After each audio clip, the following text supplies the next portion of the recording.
Afternoon Theatre.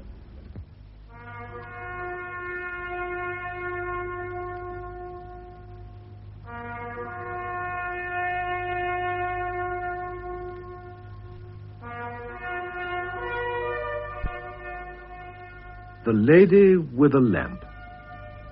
We present Nicolette Barnard as Florence Nightingale in a radio adaptation by Peter Watts of the stage play by Reginald Berkeley. First produced in London, January 1929. The Lady with a Lamp.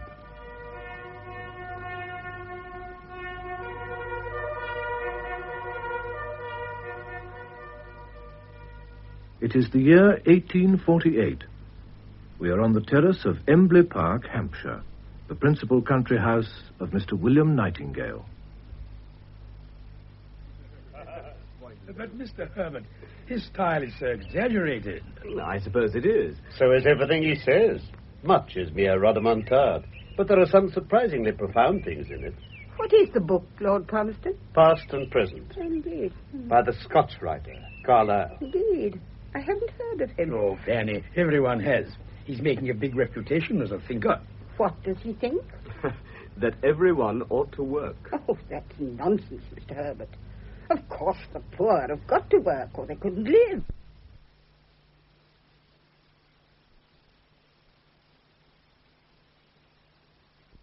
I care very much about money. I work because I like it. Well, if working merely means doing what you like, I really don't see why the author of this book is getting such a big reputation as a thinker. How did it come into the house, William? I think it belongs to Florence. I might have known that without asking. Poor child is not very practical. May I look at it, Lord Palmerston? Oh, of course. Here. Thank you. There's a great deal of very skillful research in it. Oh, he's a great man, you know. Quite sound at the bottom. He supported us over the repeal of the Corn Laws, and he's a staunch free trader. If he supported you in office, my dear Herbert, that naturally excuses everything. Until he has the bad taste to disagree with you. He's rather severe on you Liberals. Yes, he says what the Tories would like to say if they had the intelligence. But we managed to survive, and even attract our opponents. I was a Conservative myself once.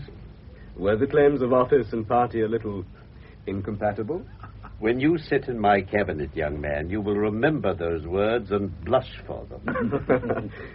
You intend to be Prime Minister, then? Oh, I think so. I can't afford to win the Derby, and one ought to do one or the other. Too modest. Why not both? One must leave some goal for succeeding generations. People oughtn't to be allowed to publish books like this. It's downright subversive.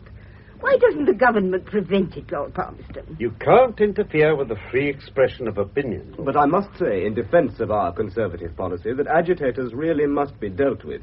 Agitators should not... Oh, Elizabeth, my love. Are you talking about agitators? We met the sweetest agitators when we were in Rome, didn't we, Sidney? So brave and unselfish. All they thought about was the cause. What was the cause, Mrs. Herbert? Oh, they did tell me, but I'm afraid I've forgotten. But they believed in it tremendously. They were simply splendid. Curious how political revolutionaries are invariably heroes when they happen to be foreigners plotting to overthrow a foreign government, and equally invariably scoundrels and traitors if they happen to be Englishmen trying to bring pressure on our own. Because our government is a good government. Much obliged for the testimonial, ma'am. But they're rather splendid, aren't they? I mean, the way they believe in it all, what? Oh, you don't think so? Liz, you're getting into deep water. There you are, you see. The young people of today simply don't understand. And I'm afraid that Florence has many... Florence is different. She's the most wonderful woman Sidney ever met. Liz. Oh, oughtn't I to have said that? Always excepting yourself, of course, Mrs. Herbert. That's understood. Oh, no, Mr. Nightingale, I'm not wonderful. I'm only... what is it, Sidney? You are an imp. I'm an imp. But I honestly do think that Miss Nightingale has amazing vision and capacity. Thank you, Mr. Herbert. That's the very word I wanted, amazing. Now, here's a girl with half the men in London dying to marry her. And what does she want to do? To be a duchess? Oh, no. To be a political hostess? Oh, no. to be an artist even, and I'm sure she could learn to paint very prettily, or play the pianoforte, or some other ladylike accomplishment, but, oh, no, that doesn't attract her. She wants to go into Salisbury Hospital as a common hospital nurse. Oh, you're quite right, Mr. Herbert. It is amazing. Well, but she doesn't want to stay there. It's only for training. And what is the training? To see things no lady ought to see, and to mix with the coarsest, commonest people. You don't know the things that go on in hospitals. The nurses are always intoxicated, and that's only a trifle to what happens sometimes. Surely not. That's true enough, I believe. But if someone like Miss Nightingale took up the whole question, might that not be the beginning of better things? That, my dear, is what I have always said. And you know, she's always felt a call in that direction. A call? Oh, my dear, what nonsense. Calls are things that come to saints, not vaporish young ladies with ideas. Well, I call it magnificent. I believe in Miss Nightingale. I think she is going to do something really great. Something no one else... You are oddly enthusiastic about my daughter, Mr. Herbert. And here she comes, down the terrace with young Henry Tremaine and Mrs. Bracebridge. Ah. That poor boy asked me to help him to get a chance to propose, and I sent them out for a walk. Somehow Florence has managed to drag in Selina Bracebridge. Well, the end of it will be that girl will never get married at all. Oh, there. There, look. She's sending him indoors. Oh, there, that's exactly how poor Lord Shackleton would look 2 years ago when she refused him. Oh, dear.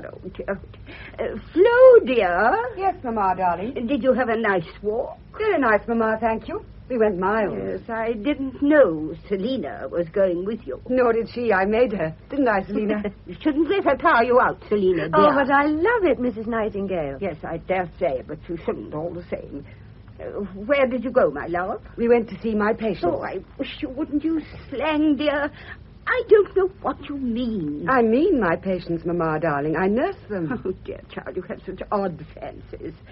Oh, well, never mind. Tell me, Miss Florence, I'd like to know, what patients are these? Well, there's old Marjorie Whitty, the postmaster's mother, asthma. Eh? She's more trouble than a whole ward full of ordinary patients. Then there's one of the ploughmen with a nasty flesh wound. He cut himself with a scythe. It has to be dressed every day. It's right through to the bone. Oh, Flo, dear, you're not in a butcher's shop. Well, then there's a motherless babe whose father tries to feed it with meat whenever my back's turned. And there's an old woman with rheumatism whose shoulder has to be rubbed. Then there's Dandy. Papa knows about Dandy. The shepherd's dog. He broke his foreleg in a trap. Ought to have been destroyed, poor brute. Well, why should it be destroyed? The bone's just as healthy as human bone. It only wants attention. Yes, dear, but you mustn't contradict your father. No, Mamma. Paternity's an unanswerable argument. Please, take me to see your patients, Florence. Of course, Elizabeth. And Sidney, too. He'd be so interested. Would you? I'm interested in all your work, Miss Nightingale. Oh, well, we'll all go tomorrow morning. Oh, that Wonderful. Flo, dear, what have you done with poor Mr. Tremaine after spoiling his appetite with your patience? I don't know. Where did he go, Selina? Oh, he said something about writing letters. Oh, really, darling? He is your father's guest, you know, and you were supposed to be entertaining him. I think I was. Very much. He seemed to think it was all rather a joke. I'm not altogether surprised at that. I think I'd better go and get him a little refreshment. Well, I think we might all have a little refreshment. It's tea time. and Not I for me. I'll stay here, if I may. Come on, then. I'm in disgrace. May I stay with you, Lord Palmerston? I'm flattered. I want to ask your advice. I'm more than flattered. What about? Isn't it in any way possible for women to have something useful to do in this world? Well, they already have a certain part to play in securing the continuity of the race. Whether that's to be considered useful or otherwise depends upon the tastes and views of the inquirer. But must women be limited to one function? They have their homes. Oh, yes, if they want homes. But why should a woman, if she doesn't want to marry, have no choice between becoming a domestic servant and twiddling her fingers in her mother's drawing room? But there are other things, surely. Well, she can become a governess, but why shouldn't she make an independent career?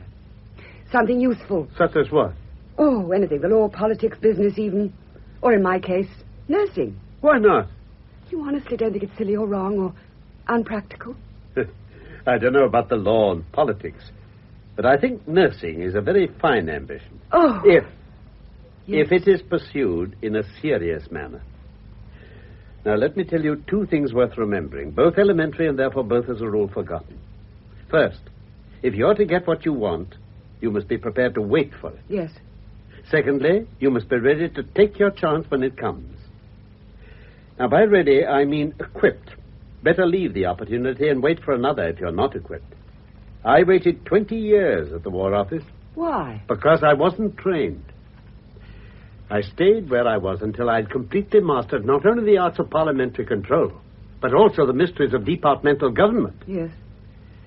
And then I knew that it was reasonably certain that no government could get on very long without me. Well, that's the position today. Training. It's all training. Now, that's what you ought to do. I wanted to go into Salisbury Hospital, but they wouldn't let me.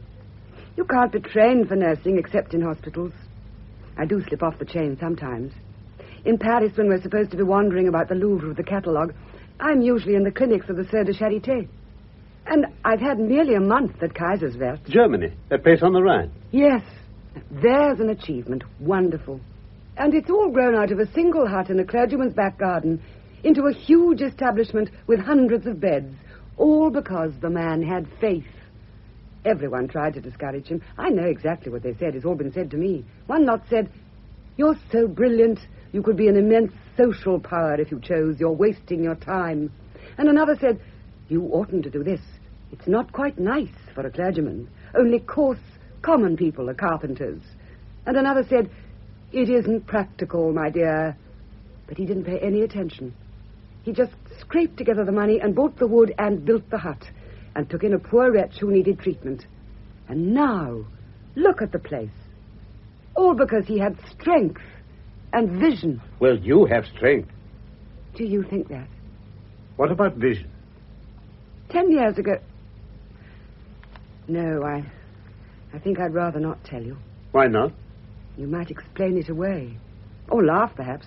Certainly not that. 10 years ago, I was out here on this terrace at night. Quite dark. Suddenly, it looked different. It seemed larger and further away. All the windows were lit up. And there was a confused mob of people at the big doors.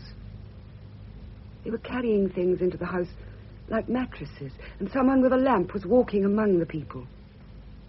And suddenly, it came upon me that I was the woman with the lamp. And the place was somewhere very far away, a great hospital. And then there was a voice. It rang in my head. It spoke to me. It said, "Be prepared." Have you told anyone? I tried to tell Father. Of course, it was impossible. He called in Mamma. Well? They gave me a dose of castor oil. Well, it does sound rather like a mixture of indigestion and the Book of Revelation, doesn't it? You promised not to laugh. I'm not. I'm trying to conceal from myself how greatly you've impressed me. What did it mean, Lord Palmerston? What do you think yourself? Sometimes I think it was a kind of mirage.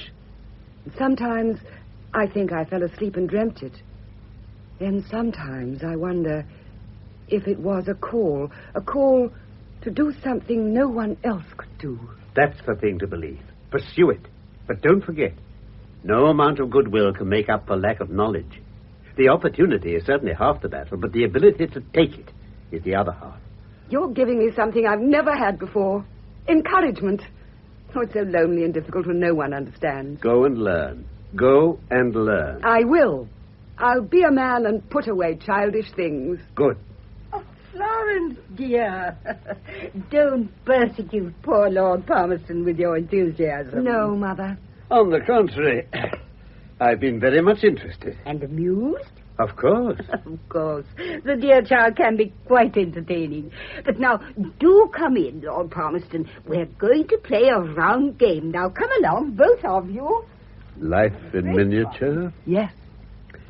Yes, I'll play. I'm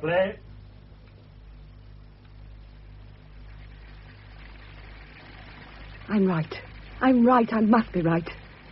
And I do see something. A great work, if God gives me strength. Fountain, why are we given conflicting natures? Why can't we all be simple and straightforward like you? You say it is sweet to be loved and sought in marriage, but is the love of men and women to be compared with the service of God? You say that a lover's kiss is the center lock of the universe, the very heart of God himself. Fountain, you have been dallying with the night and listening to her tales of lovers' joys. Miss Florence? Oh. Hello. I thought I heard voices. You heard mine. I was talking to the Fountain. He's an old friend. I tell him all my secrets. Would he let me tell him mine? Ask. Fountain, are you listening? He is listening. Fountain, may I come to you for counsel in my difficulty? He says, speak on. Fountain, there is a woman, and she is so noble, and her nature is so beautiful that I am almost afraid to approach her. The Fountain says, what do you know of her nature? Fountain, it shines in her eyes, it glows upon her face, it proclaims itself in every inflection of her voice. The Fountain says that eyes can deceive and faces can lie, and that the tongue of woman is a snare for fools. Oh, the Fountain is harsh. Fountain is wise. Shall we go indoors? No, not yet. I've been trying all day to be with you alone. I have been trying to avoid it. Why? The instinct of self-preservation, I suppose. The caveman and his stone axe. Am I like that? Did I say I was running away from you? I thought that was implied. Not by me. Fountain, you were right about the tongue of woman. It is indeed a snare for fools. The Fountain says the fault was with the woman. Tell me, O Fountain, from whom she fled. Fountain says she was running away from herself. Florence. No. Florence, I'm in love with you. No, please, I didn't mean it in that Florence, way. I want you to marry me. You're not in love with someone else. No. Then you will? I can't. There's no such word. You're right. I mean, no.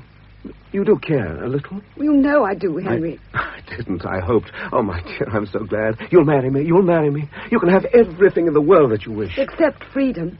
Freedom? Freedom for what? You can't be married and free, can you? Fountain. Will men never understand that women can want something more than passion and luxury? That they want the same freedom as men to direct their own lives and use their own brains? That however much they may desire a mate, they can be conscious of a higher purpose than mating? The Fountain says that there is no higher purpose than mating. Yes, it said the same to me a few minutes ago. And it said the truth. I believe there's something enormously greater in life than sex and the satisfaction of desire. I can only say to you, Florence, that I love you, and my children are calling to you to give them life. Oh, no, that's unfair. You know how I love children. I know how I should love yours. I must forego that to do my work. If you bring up happy children into fine men and women, aren't you doing a noble thing? Isn't it the noblest work a woman can do? Oh, won't you listen to me? I will devote my whole life to you. I will fill your life with everything that is beautiful and that gives you happiness, because I love you, love you, love you. No, Henry, no, I won't surrender. It would be like treachery. I have had a call. Don't persuade me against my will. You love me. Don't enlist my body against my soul. You love yes. me. Then you will marry me, Florence. Florence, don't torment me. It's you who are tormenting me. I hold you to what you've said. You love me. You will be my wife. No. I shall never marry. I have faith in my call. Dearest, your call is only a mocking echo of your imagination. What sign have you of any call? I don't know. None. You have no sign. How could there be a sign? But look, Henry, there is a sign. Henry, don't you see? Look. The people. There are no people. There are multitudes of people wrestling with death. And there is a place for me among them. Look, my vision. God, sanctify my hands for this appointed work. Strengthen my spirit to be steadfast in preparing and firm to reject temptation to stand aside. Florence. Take the sacrifice of our love. Florence, don't say that. Take it back. That I may be free for this service. And give us friendship, O God, and courage, both of us. Amen.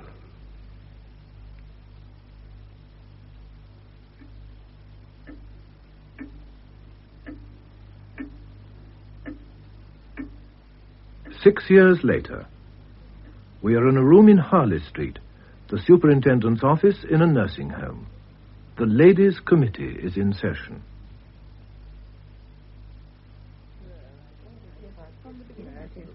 Bad news again in the Crimea.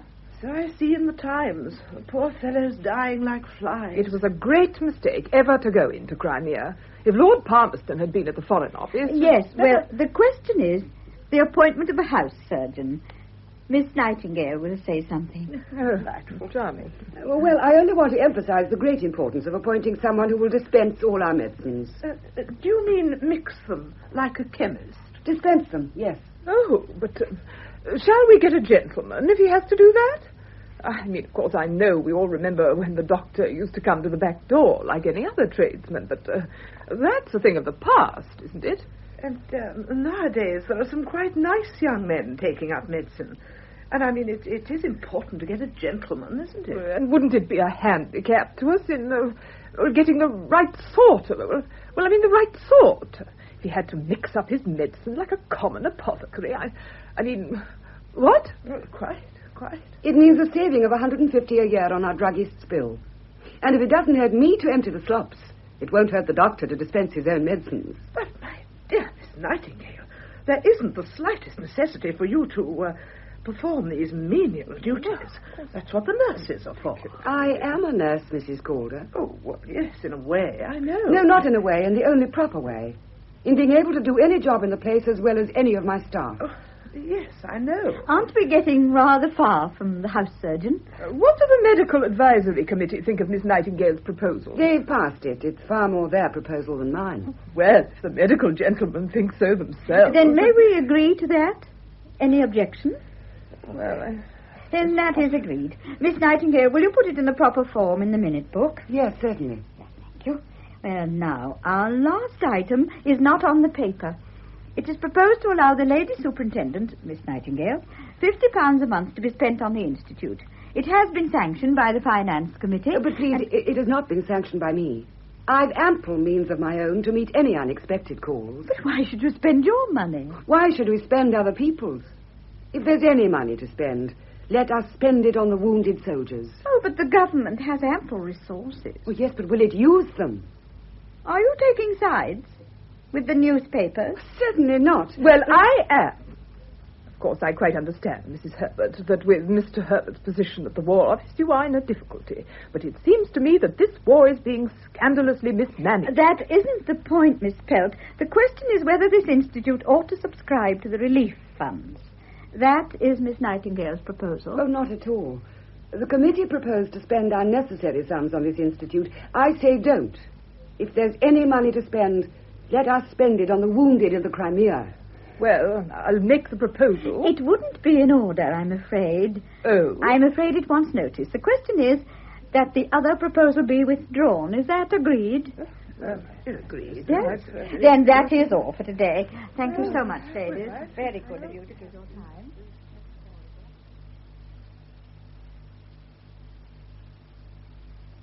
Will you sign the minutes, Liz?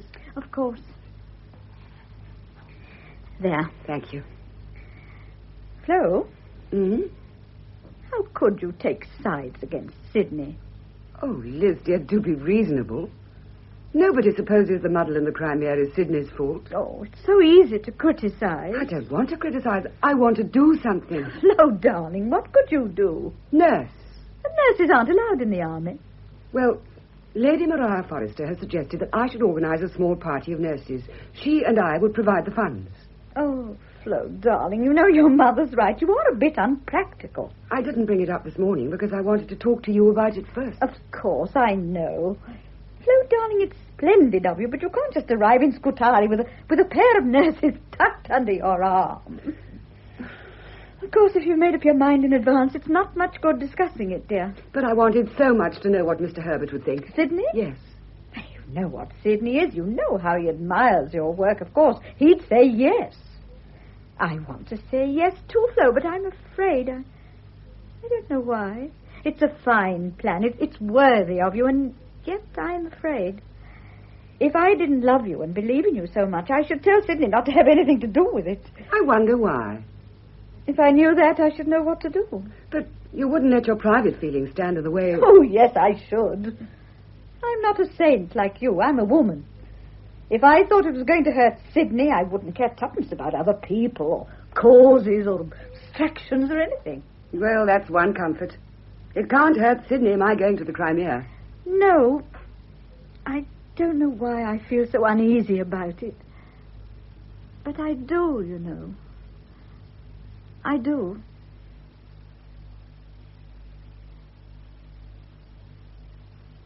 Mr. Henry Tremaine, madam. Thank you. Henry. Florence? Come in. Come on. I am glad to see you. Where have you been? I've been traveling. Where? The desert. Interesting, but rather solitary, I suppose. One place is very like another when you're running away from the unattainable.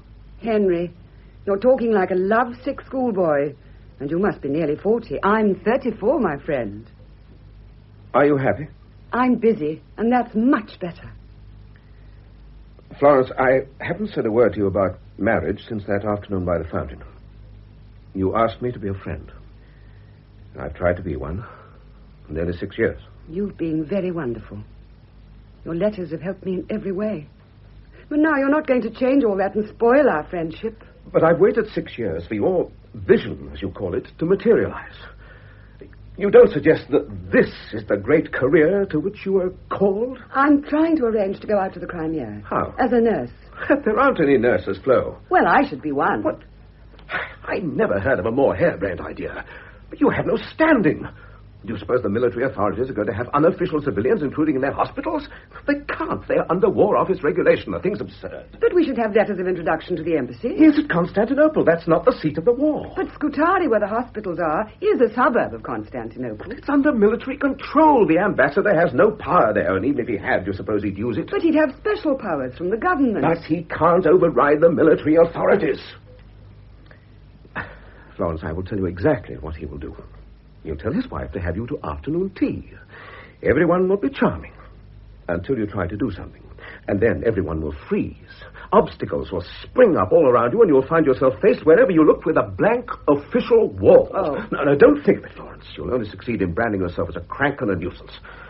The public departments don't encourage amateurs, especially amateurs who want to get things done and know how to do them. I don't care. I believe as firmly as ever in my call to service. Well, people who believe the earth is flat and obstinately persist in doing so in spite of all the evidence to the contrary. Henry, you don't doubt me.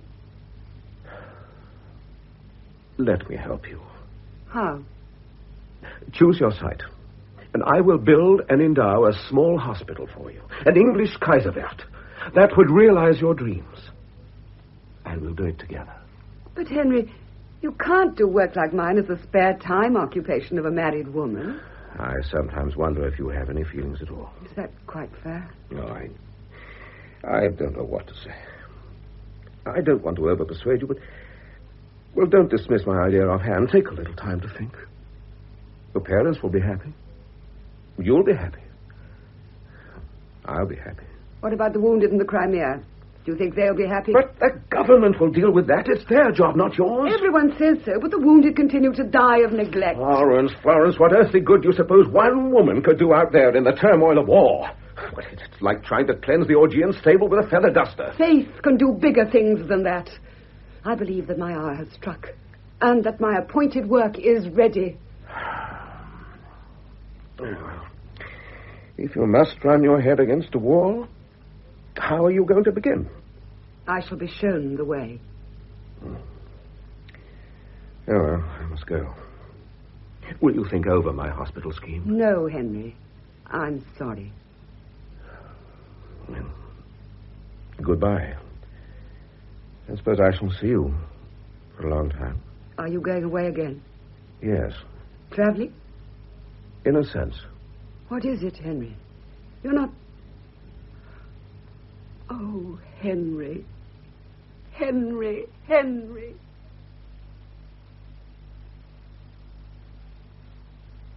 Well, I'm glad to see you persevered in your ambition, Miss Florence. Oh, yes, Lord Palmerston. We work very hard here, don't we, Mr. Herbert? Liz is never tired of singing your praises. She makes the work possible. From committees and charitable busybodies, good Lord deliver us. But you don't quarrel with the committees, I hope. No, I manage them. I mix them together in a committee room with a seasoning of statistics, stir in a little common sense, simmer for a few hours, and leave it to set in a cool place.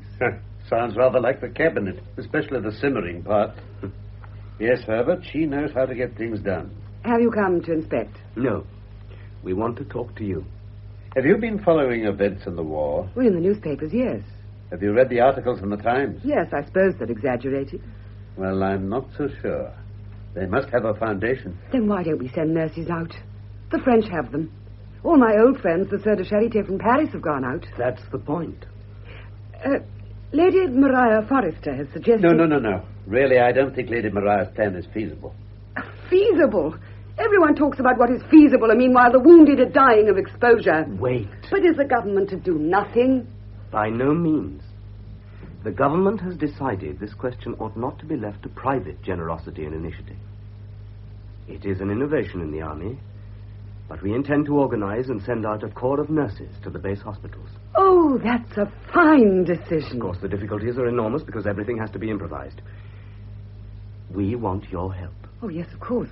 You want me to tell you where to look for the nurses? No. The standard of general knowledge in the cabinet is admittedly not high, but we flatter ourselves we do know where to look for the nurses.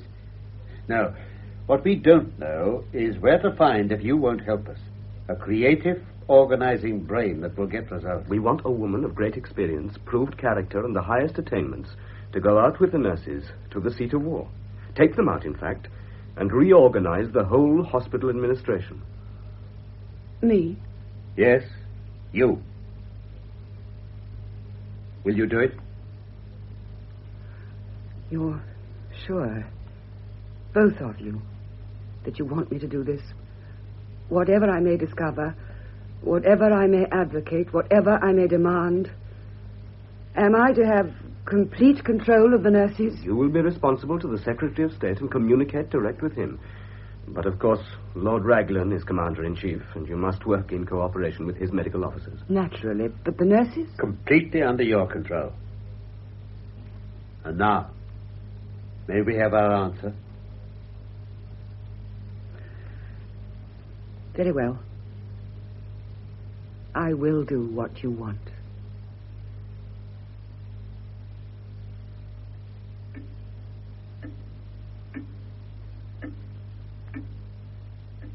It is a raw, dismal winter afternoon, the same year, in a room in the barrack hospital, Scutari. Where's the lady-in-chief, Mrs. Bracebridge? Gone down to the purveyor's stores, Dr. Ames. Try and squeeze a few blankets out of him for the extra rush of wounded today. It's really scandalous. I can't get the simplest medical requisites. I seem to think in England that all you need in a military hospital are packets of Epsom salts. We run out of bandages again. There's no lint, practically no antiseptics. Almost every other case has got gangrene. They've all got dysentery. The thing's chaos. You haven't any dressings, I suppose? Yes, there's something I can do, thanks to Miss Nightingale over there. Carbolized lint. Really, Miss Nightingale is a genius. She ought to have a public monument. I mean it seriously. The Surgeon General doesn't think so. The Surgeon General is a buffoon. He doesn't have to work. He only writes tendentious reports and devises preposterous forms to be filled in by overdriven doctors. Thanks. Thanks very much. Mrs. Bracebridge, Yes, Mrs. Williams. 270 extra darts of arrowroot ordered. Where's it to come from? Have you requisitioned? Here's the reply. Regret no arrowroot available. Signed, the purveyor. That's because the medical stores are all packed under the shells and cartridges in the transports. And the purveyor can't unpack what's there until he's had a board to sit on it, because he's responsible for the value if he does. And there won't be a board sitting till next week. Oh dear, our men like children. Doesn't anyone realize there's a war on? All right, Mrs. Williams. I'll deal with it. Thank you, Mom. Surely any time will do. No, Mr. Bamford, we'll settle it now, please. Goodness, here is the purveyor. Come in and sit down. Thank you. Selina, will you give me the stock accounts showing what I've supplied to the hospital? This has nothing to do with me, Miss Nightingale. If you choose to expend private funds instead of coming to my store, you can't expect a refund from the Treasury. When I suggest a refund, Mr. Banford, it will be time enough for you to talk about it. Yeah. And as for your store, do you know how much I've had from your store since I came here? Nothing. No, wait. We had 200 hospital gowns last month, Mr. Banford. And do you know how much I've applied for? Look at that list.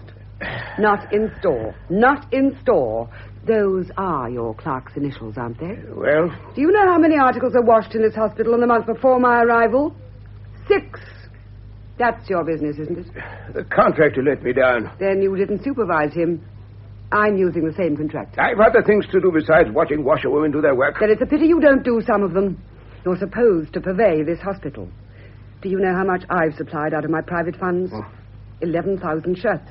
Over 7,000 knives, forks, and spoons, and a couple of 1,000 Turkish dressing gowns. Look at this full account.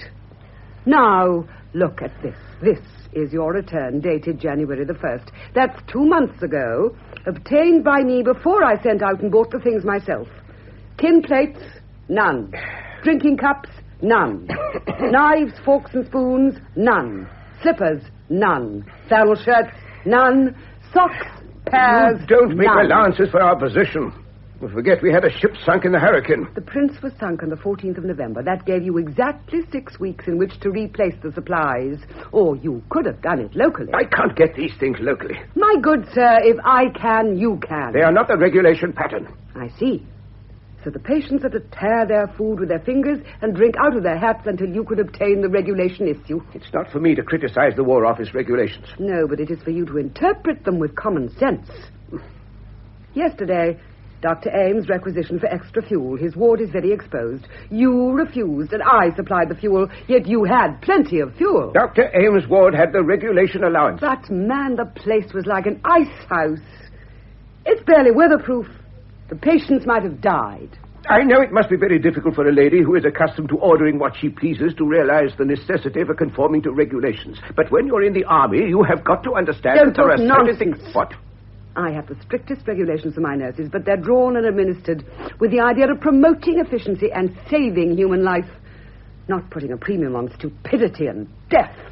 The army is merely a matter of common sense. I beg your pardon, madam. The army is nothing of the kind. The army is a matter of strict, unquestioning obedience. Mr. Banford, please be reasonable.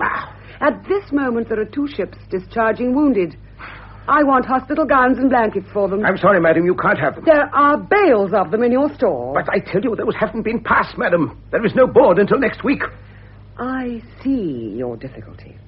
And though I think it's ridiculous of you, I wouldn't come to you if I could get them from civilian sources, but I can't. I've tried. It's a great pity.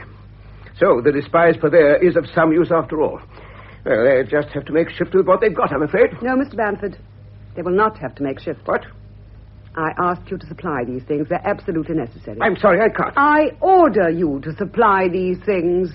Miss Nightingale, I am not responsible to you or to the army. I'm an official of the Treasury. You know the regulations. Change the regulations and I'll be glad to oblige. I'm not going to change the regulations. I'm going to change the purveyor. What? Unless I receive this requisition in full within an hour, I shall inform the government that I cannot continue to hold my post if you remain in yours. What could Mr. Herbert do now? He's not in the government. I shall not write to Mr. Herbert at all. I shall telegraph to Lord Palmerston. But, madam, you can't do that. I'm a married man. Think of my wife. I'm only doing my duty. And I'm doing mine, Mr. Banford. A higher duty than yours, a duty to men in agony. Married men, some of them too, Mr. Banford. Think of their wives. You are asking me to risk dismissal? I'm asking you to save yourself from dismissal and public ignominy, and I'm giving you an hour to do it in. Very well. You'd better send someone with me to take delivery. Certainly, Mr. Banford, with the greatest of pleasure.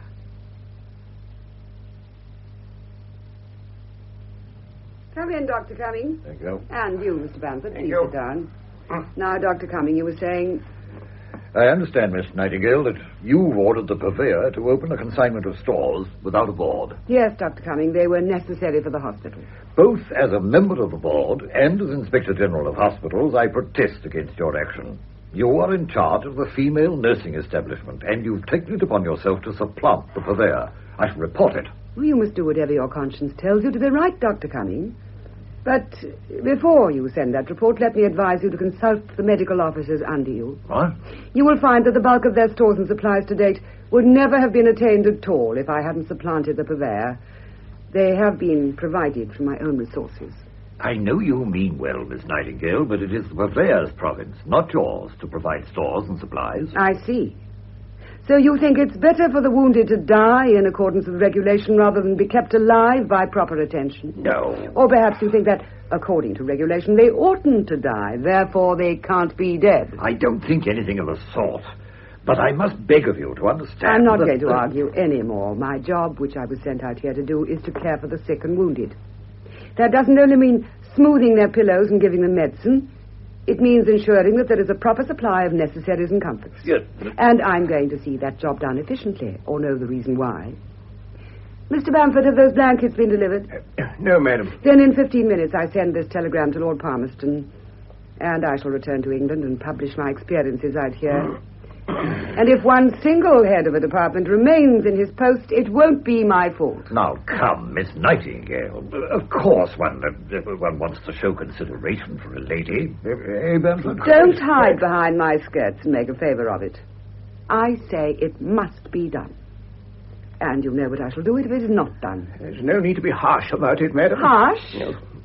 As a matter of fact, the things are on the way. Indeed. Then you'd better go and hurry them up. Oh. Very well, madam, very well. Excuse me, Dr. Cumming. Yes. Miss Nightingale. I don't know what's... Dr. Cumming, surely you must see that the necessity of the hospital justifies a breach of regulations. Well, don't let it happen again. Oh, but it will happen again, Dr. Cumming. Constantly. Wars have a way of upsetting regulations, you know. Excuse me, Miss Nightingale. Dr. Sutherland is here. Oh, Dr. Sutherland? Oh, that's the chairman of the Sanitary Commission. Bring him in, Selina. Please stay here, Dr. Cumming, and meet him. Very well. Dr. Sutherland. Miss Nightingale? Yes. How do you do? I'm chairman of yon Sanitary Commission. And I'm thinking to judge by the aroma about this edifice that we have arrived not any too soon. Dr. Sutherland, may I introduce Dr. Cumming, Inspector General of Hospitals for Scutari? How do you do? How do you do? Well, this place is certainly no remarkable for salubriousness. Whatever gauge you take it for a hospital, Dr. Cumming. As a mortuary, I could understand. It was this place or no place. Well, you'd have been better with no place. For then you'd have had to run up marquees and huts just. And they're not so bad. Now, have you seen the plans of this building? Can't say I have. Man, you should always take a peek at the architect's plans. Now, from what I can judge by the plans, this place is no that well equipped with the appliances of modern sanitation. Man, I am thinking you'll have to rebuild your whole drainage system. Have to? Who says so? I say so. I have plenary powers. Plenary powers for yon Lord Palmerston, you can. Then will you please go at once through all the wards, Dr. Sutherland? I'll send a sister with you, because I don't want to tell you my opinions until you've formed yours. Or perhaps Dr. Cumming would go with you? You don't waste much time, Miss Nightingale. I might do that. Would you have the leisure to accompany me, Dr. Cumming? I'll go if you wish. But it's preposterous to talk about rebuilding. This building is perfectly all right as it is. Well, it's myself that has to judge that. I'll just take a look and see. I'll be back in half an hour or so, Miss Nightingale. Thank you, Dr. Sutherland. Now, I would like first of all... I really haven't the time to do this. Florence? Yes? Florence, what food have you had today? Breakfast? I know, 1 egg and a piece of bread and butter. Well, there's no time. There's the mail to be written yet. I made you some tea and got some biscuits, and you've got to eat it up. Oh. You're killing yourself. I don't believe you've had a proper meal since we arrived. Don't lecture me. You'll only make yourself ill. Don't croak, Selina. Now, what about the arrangements for the cholera patients? Plenty of hot water for stooping and extra blankets. Yes, I've seen to that. Now, here's your tea. Drink it up like a lamb. Excuse me, madam. Yes, what is it, Corporal? The last batch of wounded have been carried out from the boats now, madam. Thank you. They're late. It'll be dark before they arrive. Are the nurses standing by in the ward, Selina? Yes. Hot drinks already? Already. Right. I'll come to the door and watch them brought in. Oh, don't go, Florence. You're dead tired. Not as tired as they are. Can't disappoint the men, Selina. They're just coming in at the gates now, madam. One of the men's been asking for you. Right, I'll be there. Drink this tea up before they come. No, can't worry about it now. I must see these poor fellows brought in. Just a sip. Oh, very well. You've put brandy in this, Selina.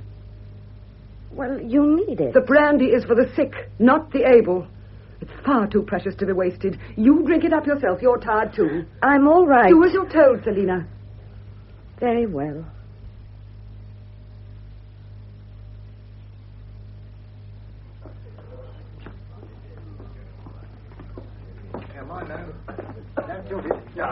That's right. What's that in? Oh, poor fellows.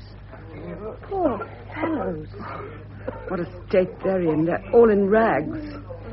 Make a note of extra clothing, Selina. Yes. They're bringing up that man now, madam. Frostbitten, every one of them. It's going to be a nightmare. No, wait, stop. Is that the man? Yes, madam. Bring him in here. Very good, madam.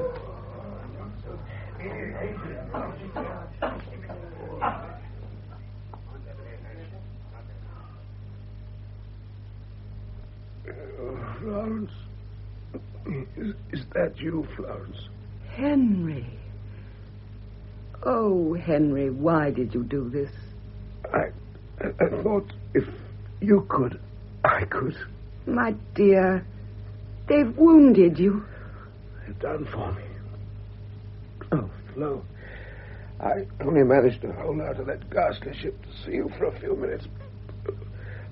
God, Florence, do something to improve those ships. You can't imagine the horror of them. The filth there. The old vermin escaped with blood. Filthy. Yes, I know it's bad, but we're getting it right little by little. Now, you must let me look at your wounds. It's not worthwhile. Oh, that awful journey from the boats. I'm finished. Not yet, Henry. Now, let me look. I won't hurt you. Doctor, Selina, quick, get Dr. Ames. Yes, okay. I won't rebandage you, Henry, till the doctor comes. Oh, Florence, I didn't come here to be patched up, just to see you and say goodbye. My dear, you mustn't give in. Strength going. I feel it. Do you remember the fountains, Florence? My dear, don't. The lights Don't. in the window. Hush. Hush. You must be quiet. May I ask a question? The fountain says, ask on. Oh, but, oh, my dear, don't tire yourself. Fountain? Did she truly love me? The fountain says, she will love you and long for you to the end of her wretched life. Yes. That's all I want to know. Florence? Yes. Is the doctor coming, Selina? I told you. Good.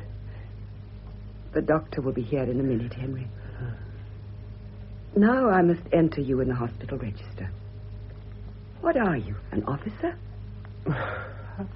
How can I be an officer, Flo? I enlisted. What unit? Rifle Brigade. In your own name, Henry? Why not? Nothing to be ashamed of, is it? Oh, my dear, don't talk like that. There. Now you're ticketed and docketed, and you'll be in my own special ward. Florence, I believe I'm going to get better. I feel suddenly much stronger. Yes, dear, but not if you talk. Selina. Yes. Get that new man, Dr. Sutherland. He's in the hospital somewhere. He's got nothing special to do. Find him for God's sake. Yes. Very dark. Very dark, my dear. But we'll soon have a light for you. Yes, light. Light in our darkness, we beseech thee, O Lord. And by thy great mercy defend him from all perils and dangers of this night. Oh, God. Don't take him away. Florence, is that you? Oh, where am I? All right. You're with me. It's darker. Do you want the chaplain? I'm all right.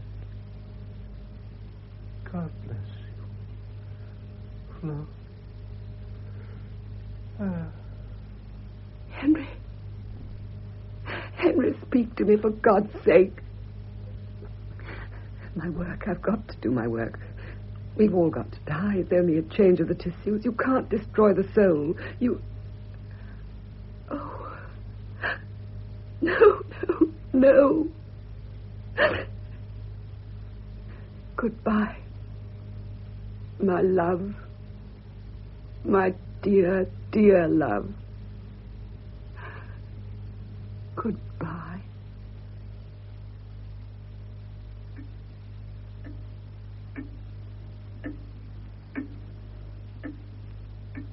It is 1861, 7 years later. Years of unceasing labour. We are in a room in Old Burlington Street, London. Florence is in consultation with Dr. Sutherland. Complete, Dr. Sutherland. Unanswerable. It only remains for Sidney to give it his authority, and the thing is done. Aye. What is it, Scotty? Well, you're not suggesting Sidney Herbert will fail us? No, just that. But he's weakening. Physically, I mean. He is a sick man. But he doesn't go into the House of Peers at his time of life without he's got a reason. He's gone into the Lords simply in order to remain Secretary of State for War and so see this through. I persuaded him, although his wife wanted him to retire, in 6 months... There are many things that can happen in 6 months. Very well. Sufficient unto the day. Excuse me, madam. Lady Herbert of Lee to see you, madam. Lady Herbert? Yes, madam. Well, you mean Lord Herbert, don't you? No, madam. Her ladyship. Well, show her in, of course. Very good, madam. What's this, Scotty? Elizabeth hasn't been to see me for months. She thinks I've too much influence. Is she trying to interfere, do you suppose? Oh. She'd better not. I wouldn't trouble your head with supposings. The woman has likely come in friendship. You were friends. I wonder. Someone nearly wrecked my whole work in the war by sending out a second contingent of nurses within a fortnight after my arrival, ordered to report not to me, but to Cumming, my principal stumbling block. Oh. I've often wondered if that little slip were inspired by an adversary. I wouldn't trouble your mind with such blethers. The man has worked for you nearly as hard as I am myself. Oh, he's all right, Scotty, as long as I have him under my eye. But he's weak. Susceptible to influences. I don't know. I'm not easy. Lady Herbert of Lee, madam. Elizabeth. Hello, darling. Well, Elizabeth, how are you? Rather bored, don't you know? Rather bored with the season and all that. But very glad to see you, dear. You know Dr. Sutherland, I think. Oh, yes. Dr. Sutherland, of course. How do you do? Madam? I'm just off to Spa. You know Spa in Germany? Yes, I know Spa. Yes. I've persuaded Sidney to go with me. When? Well, in a few days. Did he send you to tell me this? What do you mean, Florence? Good sakes, I have no finished John draft for this afternoon. You'll excuse me. I'll not be long. Excuse me. Well, that's better. We can talk frankly. I always talk frankly. You haven't answered my question. Sidney is under doctor's orders. Oh, doctor's orders. He has resigned from the cabinet. And he left you to tell me this? I think you forget I'm his wife. When did this happen? He was due here this morning. Do you see that pile of patent books?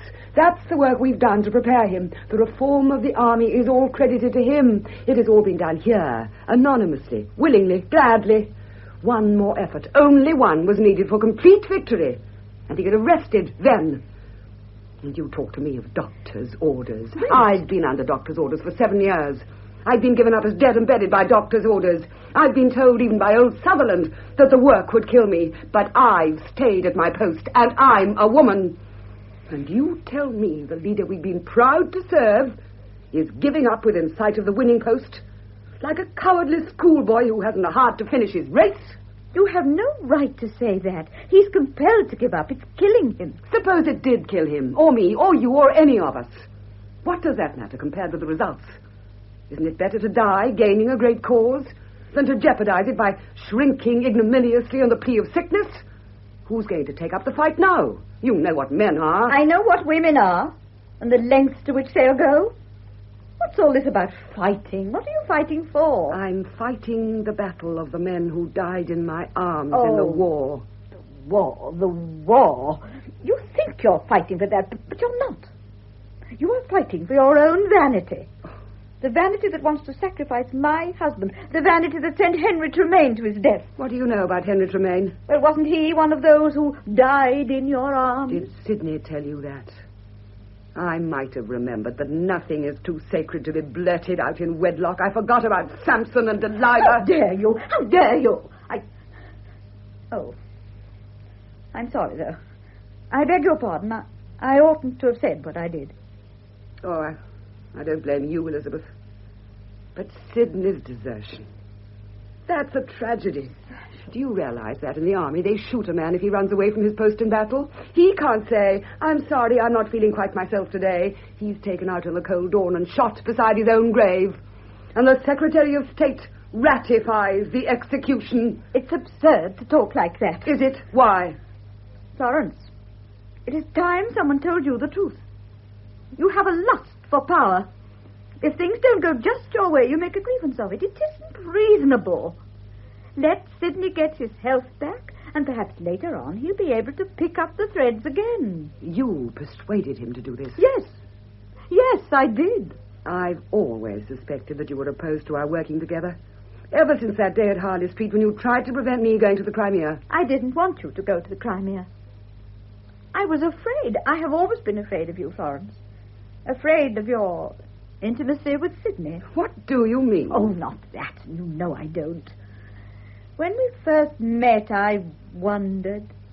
But I soon saw there was nothing physical. I almost wish there had been. At least it would be human and more understandable.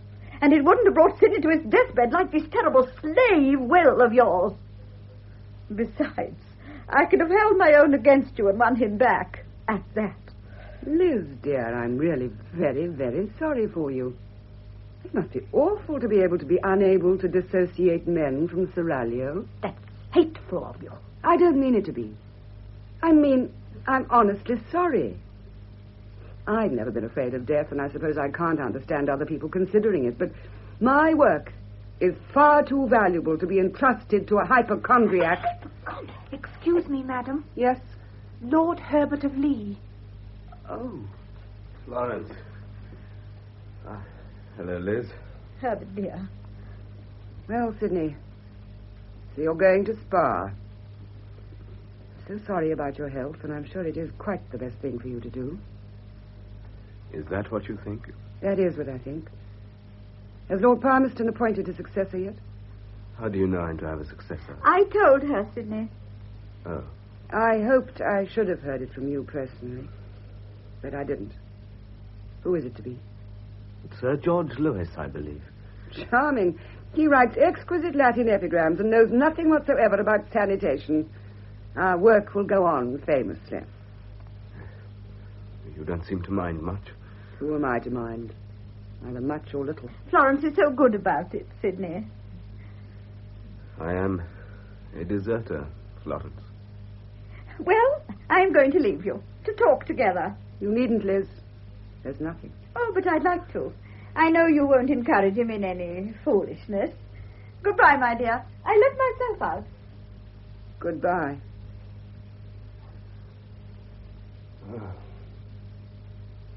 She's right, Florence. Work of any sort is foolishness now. I couldn't do it. You don't feel up to it, I suppose? No, it's not that. It's lack of capacity. Something that's broken. I shall never come back, Florence. Liz doesn't know. Don't tell her. What's this, Sidney? I shall be dead in a month. Is that doctor's orders, too? Oh, cheer up, Sidney. They've said the same to me for years, but I managed to jog along. I really tried, Florence. But I collapsed this morning. I fainted going upstairs. I know. I've done the same. Well, I'd better go, I suppose. Goodbye. I've never known a bitterer moment than this in my life. When poor Harry was killed, I thought at least there was my work to live for. Now my work is killed, too. Our joint work. I'm not going to give in. I shall go on, alone. Goodbye, Sidney. Please, God, you'll get your health back again, my dear. Thank you 1,000 times for all you've done for us. God bless you. God bless us both. Amen.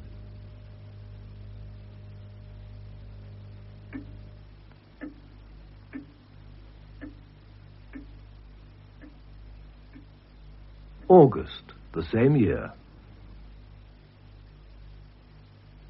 And Papa is going over to Lord Palmerston at Broadlands for the shooting. Are you coming down to Embley too, my love? I hope so, Mamma, dear. Oh, well, now, won't that be nice?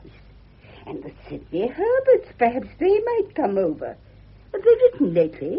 A fortnight ago, quite a cheerful letter from Spa. Oh, well, now, isn't that nice? Most delightful man, and his dear little wife, too. Oh, yes, she's been such a good friend to you, my love. Did you know that all those extra nurses they hurried out after you to that dreadful Crimea were entirely her idea? Just to make things easier for you. Now, wasn't that nice of her? Yes, wasn't it? I never knew for certain before, but I always suspected it. I've always felt, Flo, that your real friends have been people outside the family, and I'm sometimes very sad and ashamed to think about it. It makes a mother feel so foolish when her daughter is decorated and publicly commended by the Queen for doing the very things that if the poor woman had had her way would never have been attempted at all. And really, of course, it's almost a contradiction of the Bible and everything one was brought up to believe when one finds that parents aren't infallible. Oh, there now, it's nearly 11:30. I've kept you from your work a whole hour. Well, perhaps I ought to begin to get ready for Dr. Sutherland now. Would you like the carriage in half an hour's time? Well, now, wouldn't that be nice? Yes, my love, yes. I'll go and get ready. Thank you. Goodbye, Mamma. Goodbye, dear. So she did send out those nurses after all. She's been my enemy all along. And now she's taken Sidney away to become a hypochondriac. And she thinks she's won. And the work may go to the devil. Excuse me, madam. There's a gentleman called. Lord Palmerston, madam. Bring him at once. Yes, madam.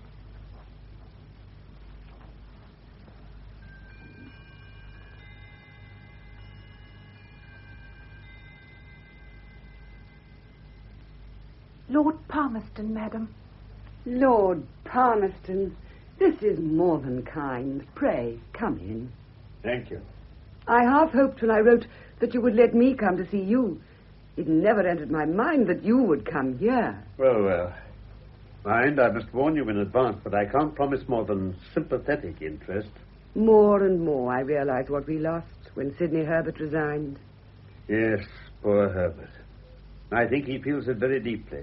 And I think he feels it mostly on your account. You valued him very much. More than anyone. And I suppose you blame me for his breakdown? Just a little. You don't think much of women in public life? Oh, I don't know. I shouldn't be in the least surprised to find a woman in the cabinet, say, in 50 or 60 years' time. Luckily, I shall be comfortably underground. I think women ought to have votes, you know. If I were convinced that men ought to have them, I would perhaps be prepared to consider the case of women. Your sex will get the vote, my dear. And into Parliament, and into the Cabinet, and into heaven if they aren't careful. Lord Palmerston. Yes? When Sidney gets better, is it impossible for him to go back to the War Office? But his health wouldn't allow it. I've had quite encouraging letters. What do you suppose his wife would say? But it matters so enormously to the future. You know, Miss Florence, I often ask myself whether our actions matter nearly as much to posterity as it flatters us to believe they do. Your new liberal creed. Laissez-faire. Squalor. Confusion. Chaos. Leave it to stew and the people to stew in it because we're too lazy to work out new systems. My dear, I'm much too old to be evangelized. I'm willing to help in what you call your work because I happen to like you. But I'm not willing to abdicate my common sense and knowledge of human beings. Officials will always be stupid. The War Office will always mismanage wars, and the country will win them in spite of it. You're fighting human nature. I don't believe that. I believe there's such a thing as working for the sake of the work. Yes, not in Whitehall. But go on thinking so if it comforts you. I believe you're deliberately trying to discourage me. Perhaps I want to save you from disappointment. I'd give anything to have Sidney back here again. He wasn't afraid of disappointments. He would have shared them. Oh, yes? Well, Lord Palmerston, as you are here, perhaps I could just outline some of my plans for the future. Yes? It would at least be doing something.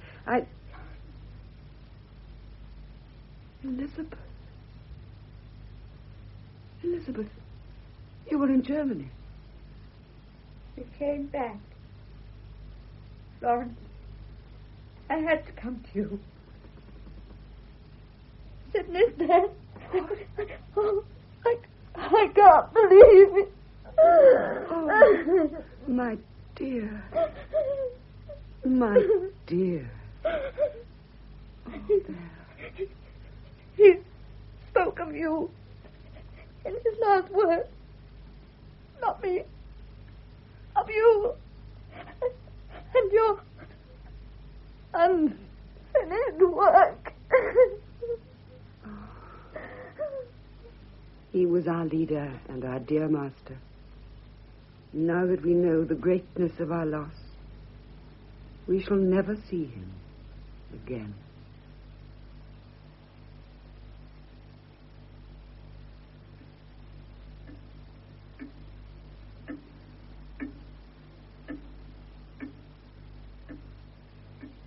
Summer 1886. 25 years later. A room at number 10 South Street, Park Lane.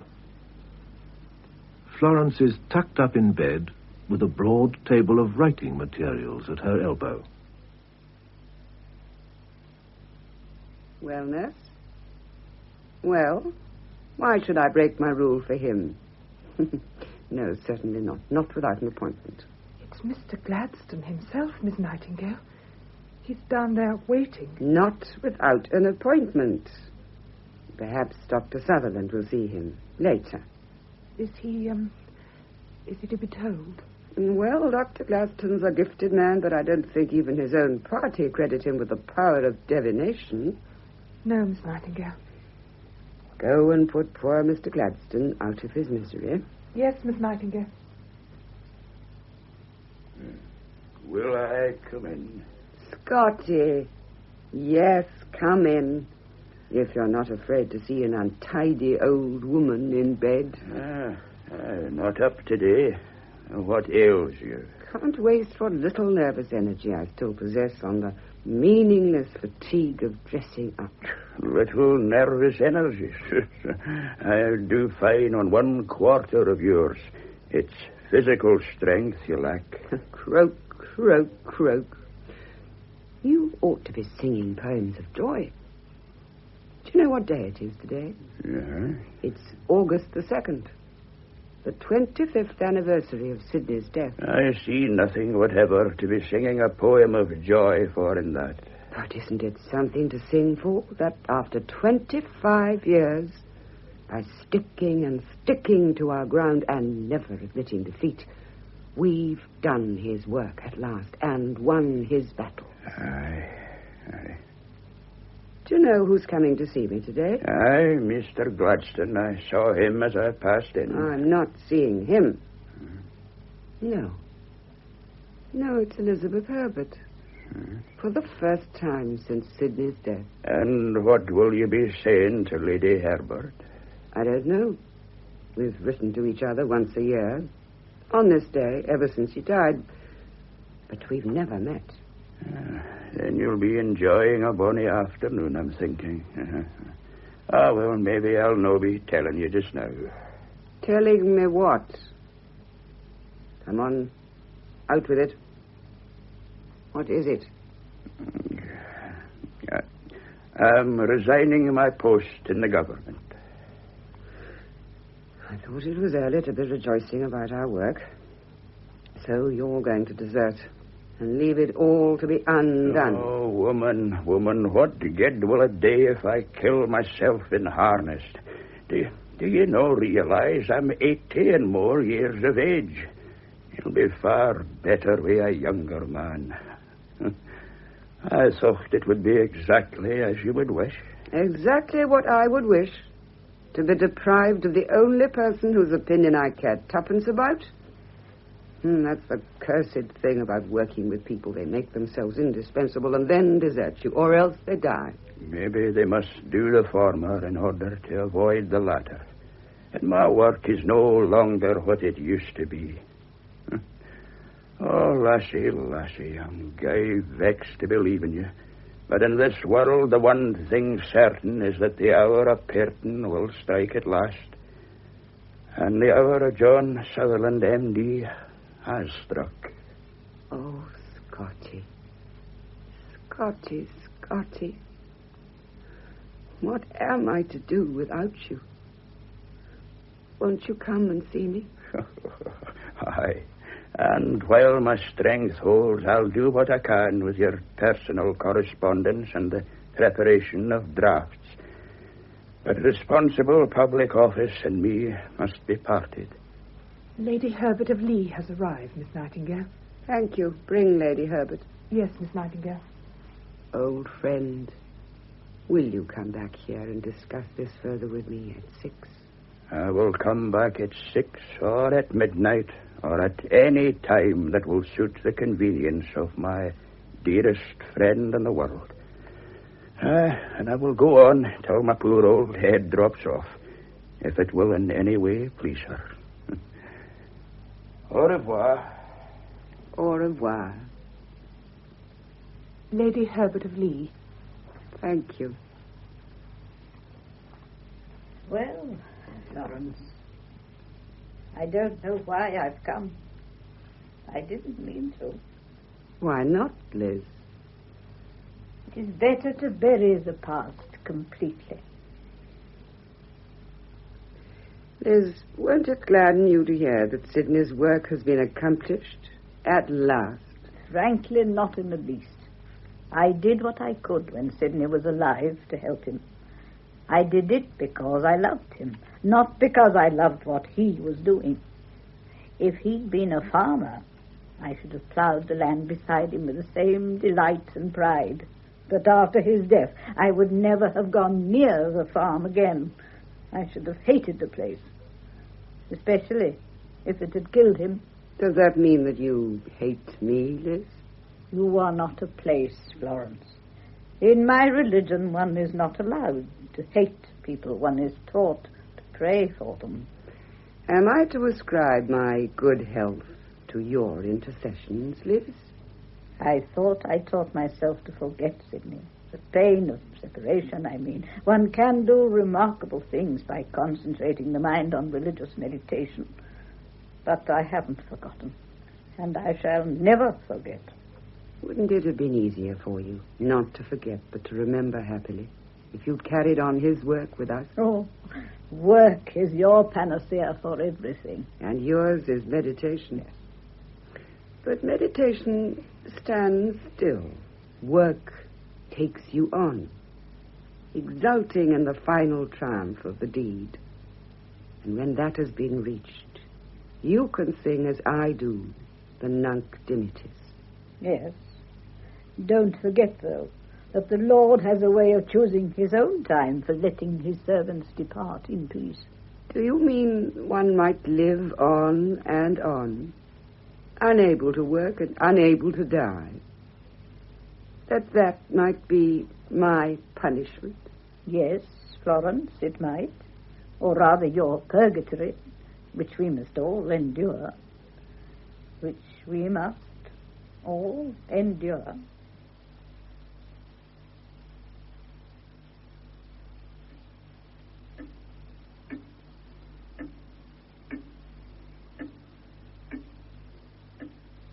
21 years later, 1907. The drawing room at South Street is rapidly filling for an investiture. Miss Nightingale, now aged 88, is to be given the Order of Merit.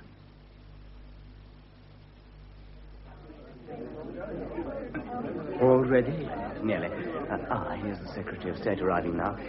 We must wait a minute for the Lord Mayor. The President of the American Red Cross. Lady Herbert, please. The Right Honourable the Lord Mayor of London. My Lord Mayor. Good to see you. Are we ready now? Yes, in just a moment. Now, let me see the order of the proceedings. The Secretary of State to speak first. Then the President of the American Red Cross. Then you, my Lord Mayor. No other speeches and everything quite short, because Miss Nightingale is not strong enough for anything protracted. Then the Court Chamberlain makes the investiture on behalf of His Majesty. Then the sheriffs bring forward the roll of freemen for Miss Nightingale to sign. And that is all. Is that quite satisfactory? Oh, yes, that will do. Well, hadn't we better begin? I'm meeting at the Mansion House at 5:30, and an official dinner afterwards.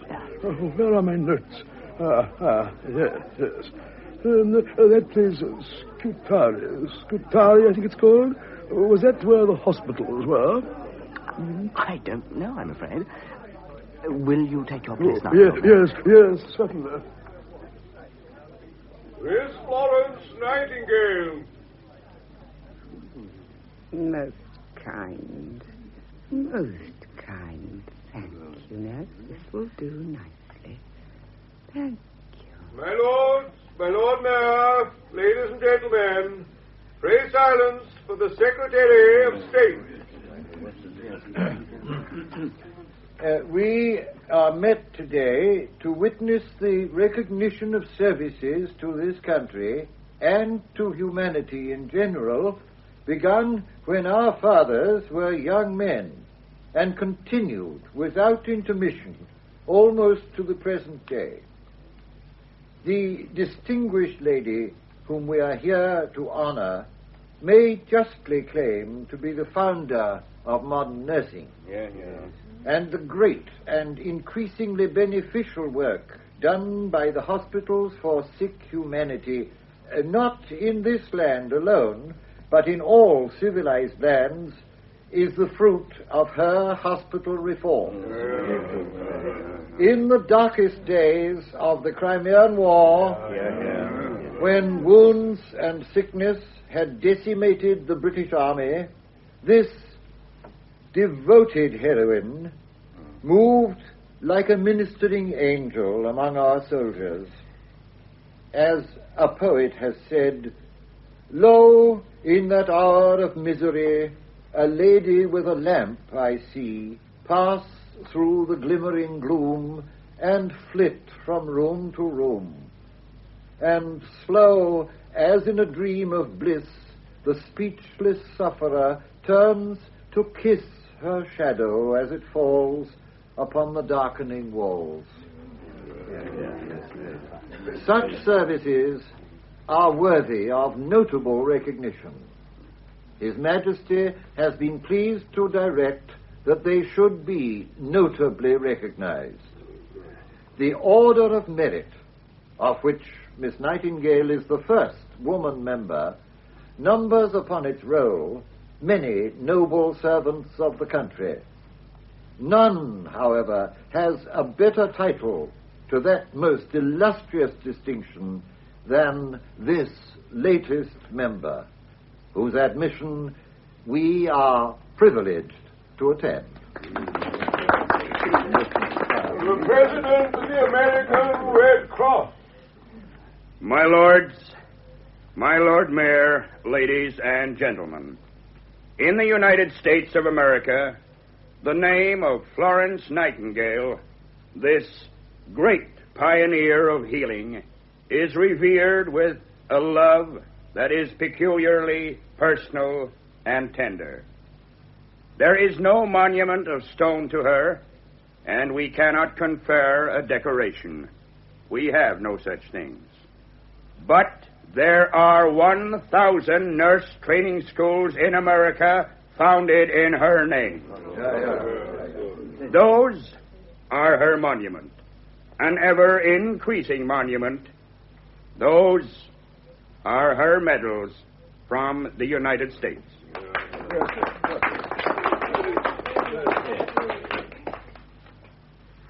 The Right Honourable the Lord Mayor of London. I had intended to make some remarks about Scutari, where the hospitals were, and about the Crimean War. But I feel that this is rather superfluous. We all know Miss Nightingale's noble deeds, and it is a great privilege to say that the Common Council of the City of London desire to confer on this most excellent lady the freedom of the City of London, which we beg her to accept.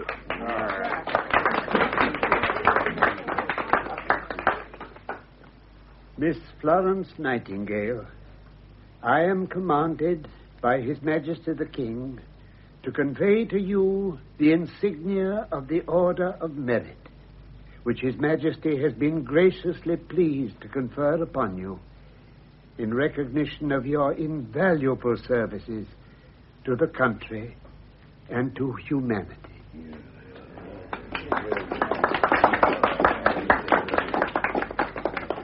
Most kind, most kind. What is it, nurse dear? They must be thanked. It's from the king, darling. Put it over your shoulders. Certainly, certainly. How very, very kind.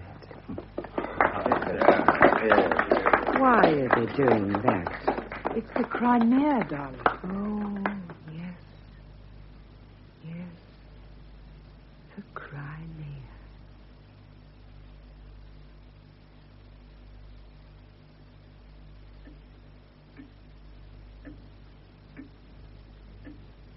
Florence? Florence? Who is that? One who loves you. There is no one who loves me. Now. There are myriads who love you. And bless your name for what you have done for them. Here is one who loves you for yourself. There was once a man who loved me for myself, but I sent him to death. Is death so terrible that he should bear malice on that account? He would not bear malice. Natures like his are above malice. He might have ceased to care. What if that were beyond his power? What am I to you? I am an old, old woman, about to die. There are no such things as years. Age does not exist. But death? You were killed a lifetime ago. What has happened? Is it a dream? Is it a dream? Everything is a dream, except God. Except God.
The Lady with a Lamp, the play by Reginald Berkeley, was adapted for radio by Peter Watts, with Nicolette Bernard as Florence Nightingale. The part of Henry Tremaine was played by John Bentley, Lord Palmerston by Carlton Hobbs, Elizabeth Herbert by Marjorie Westbury, Mrs. Nightingale by Vivienne Chatterton, Sidney Herbert by Sean Barrett, Mr. Nightingale and Dr. Ames by Geoffrey Wincott, Dr. Sutherland, Henry Stamper, Dr. Cumming and the Secretary of State by Stephen Jack, and other parts were played by Joe Manning Wilson, Margaret Wolfett, and Margot Boyd. The announcer was Robin Holmes, and the play was produced by David Davis.